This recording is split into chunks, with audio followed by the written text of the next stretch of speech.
Olá, nesse vídeo nós vamos falar de divisão de fração.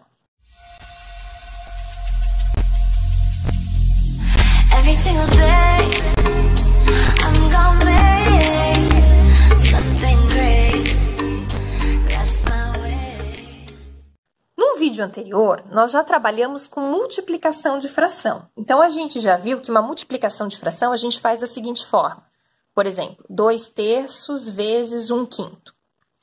O que a gente faz? A gente percebeu que é só multiplicar numerador com numerador e denominador com denominador. Então, 2 vezes 1, 2. 3 vezes 5, 15. Ok. Então, a gente já sabe como fazer uma multiplicação. Para fazer a divisão, a gente vai usar a mesma estratégia da multiplicação. Como que a gente faz isso, né? A divisão, simplesmente, quando vocês vão olhar lá a definição de divisão de fração, como é que ele diz que a gente resolve, tá? Então, eu vou fazer um exemplo aqui para vocês. Por exemplo, 1/2 dividido por 2/5. O que diz lá a explicação de divisão de fração? Eu mantenho a primeira fração, então permanece 1/2, e eu multiplico pelo inverso da segunda. O que é inverso? É inverter. O 2 vem para baixo, o 5 vem para cima. Então, 5 sobre 2. Ótimo! Cheguei na multiplicação sem fazer, né? 1 vezes 5, 5.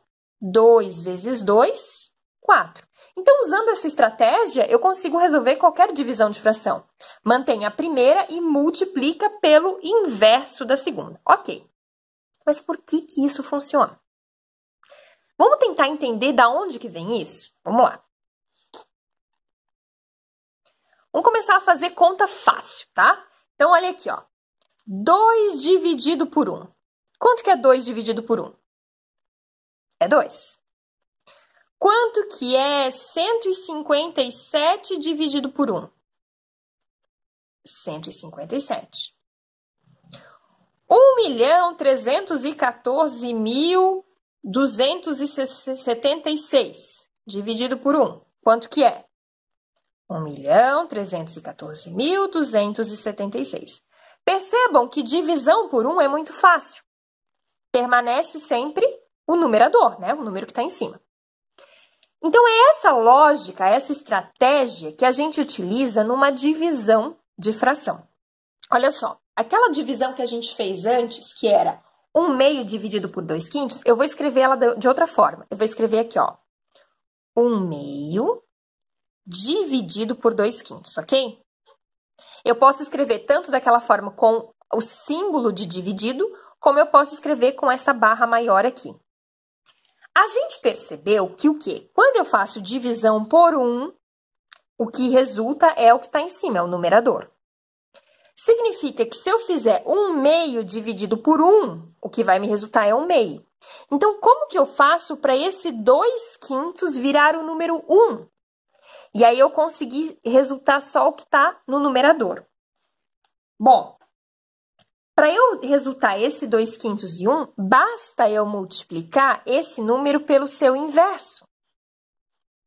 Porque aí, ó, 2 vezes 5 vai dar 10, 5 vezes 2 vai dar 10. Então, aqui, ó, 10 sobre 10, que vai me resultar em 1.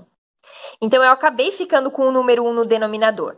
Só que lembra que na fração tudo é uma proporção. Então, tudo que eu faço no denominador, eu tenho que fazer no numerador. Então, vezes 5/2.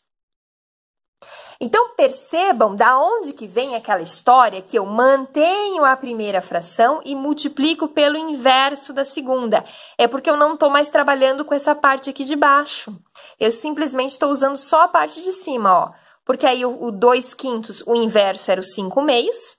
E aí aqui, ó, 1 vezes 5, 5. 2 vezes 2, 4. Aí eu tenho aqui, ó, 5/4 dividido por 1, ó. 5/4 dividido por 1. Quando eu tenho uma divisão por 1, o que sobra? O numerador. Então, vai me sobrar o 5/4. Então, na verdade, gente, isso aqui que a gente faz da divisão, tá? De mantém a primeira e multiplica pelo inverso da segunda, vem disso aqui, ó. Porque eu trabalho com a parte de baixo aqui e transformo em 1. Mas quando isso aqui se torna 1, é porque, né? Eu multipliquei pelo inverso do que estava aqui embaixo. Só que tudo que eu faço embaixo, eu faço em cima. Então, aí, 1 vezes 5, 5, 2 vezes 2, 4. E aí, isso na divisão por 1, sobra só o que está aqui em cima, só o numerador. Então, por isso, gente, que funciona essa explicação lá de mantém o primeiro e multiplica pelo inverso do segundo, mas a explicação vem daqui, tá? Então, sempre que vocês forem fazer uma divisão de fração, é só utilizar essa estratégia. Então, vamos para mais um exemplo. Ó, vamos lá.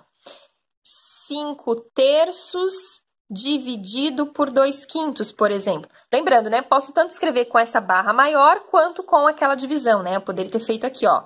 Ou 5/3 dividido por 2/5, né? São duas formas diferentes de escrever uma divisão. Agora, como que eu faço isso aqui, gente? Aquela estratégia que a gente já viu, né? Mantém o primeiro, então, 5/3, e agora multiplica pelo inverso do segundo. Qual é o inverso de 2/5? 5/2. Acabei utilizando, acho que a mesma fração, né? Aí, ó, 5 vezes 5, 25. 3 vezes 2, 6. Então, a gente chegou aqui que 5/3 dividido por 2/5 é a mesma coisa que 25/6. E aí, para qualquer divisão de fração, a gente vai usar a mesma estratégia, tá? Vamos para mais um exemplo. Se eu quiser, por exemplo, 2/3 dividido por 4, né? E agora, como é que eu faço isso? Eu tenho um número inteiro. Lembrem que o número inteiro, ele é uma fração com denominador 1. Então, é fácil. Mantém a primeira fração, que é 2/3, e multiplica pelo inverso. O inverso de 4 sobre 1 é 1 sobre 4. Então, ó, 1 sobre 4. Aí, 2 vezes 1, 2. 3 vezes 4, 12. Aí, aqui, gente, 2 sobre 12, né, é uma fração. Ela não está na sua forma irredutível. Ainda se eu quiser simplificar por 2, né, 2 dividido por 2 vai dar 1. 12 dividido por 2 dá 6, ok? Mas 1/6 e 2/12 são frações equivalentes, elas significam, né, representam a mesma parte do inteiro. Então, espero que tenha ficado claro de onde vem essa ideia de multiplicar pelo inverso, e aí que vocês possam agora fazer mais divisões de fração. Então, até o nosso próximo vídeo.